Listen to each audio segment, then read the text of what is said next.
Hannu Koivusalo, Suomen Cupin Race Director, valmistautumassa Rukan finaaliviikonloppuun.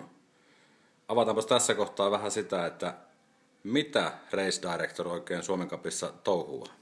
No kyllä se on vähän tämmöinen niin kuin talonmies, että kaikkea mahdollista maa ja taivaan väliltä, mitä tähän kilpailutapahtumaan liittyy. Että median kanssa yhteistyötä, niin muun median kuin myöskin sitten Yleisradion tässä kohtaa, jonka kanavilta tämä itse kisat tulee pihalle. Ja sitten on jonkun verran yhteistyötä urheilijoihin päin tietysti ja järjestelysopimuksista vastaaminen kisajärjestäjien kanssa, järjestävien seurojen kanssa ja äärimmäisen paljon kaikkea ihan laidasta laittaa.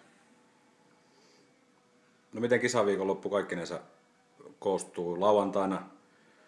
Nyt finaaliviikonloppuna on tulossa viestit ja sunnuntaina sitten pitkät matkat päättää tämän kauden, mutta millainen päivä Race Directorilla on esimerkiksi lauantai-päivä? Lauantai-päivä alkaa sitten jo olemaan sillä tavalla sen tyyppinen, että kaikki taustavalmistelut on tehty, mainokset pitäisi olla paikalla ja kaikki käyty järjestäjien kanssa läpi, että homma ok, pidetty palaverit median kanssa, että tiedetään vähän minkälainen tyyppisellä aikataulutuksella mennään ja sitten se on enemmänkin tätä kilpailujärjestäjän varsinaista kilpailun suorittamista, pysytään aikataulussa ja kaikki toimii sillä tavalla, että sen seuraamista ja sitten maalissa olla vähän järjestäjien apuna, että saadaan kukitukset ja palkintoajat ja muut asiat hoidettua sitten siinä aikaikkunassa, mikä meille on annettu. Okei.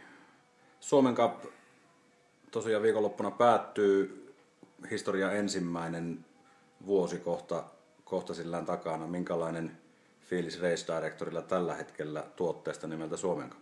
No kyllä on nyt tällä hetkellä hyvä fiilis ja mä uskon, että tämä Rukan viikonloppu tulee vielä omalla tavallaan kruunaamaan kaiken, että kohtuullisen kovalla aikataululla ja välillä vähän haastavissa olosuhteissakin on päästy kasaamaan tätä, mutta lanseerausvaihe alkaa nyt sitten olemaan yhtä viikonloppuun vaille valmis ja sitten päästään kunnolla analysoimaan tuossa keväällä, että miten homma meni ja tuskin mitään massiivisia muutoksia sitten tulevaisuutta silmällä pitää tulee olemaan, että mä oon ollut ihan tyytyväinen.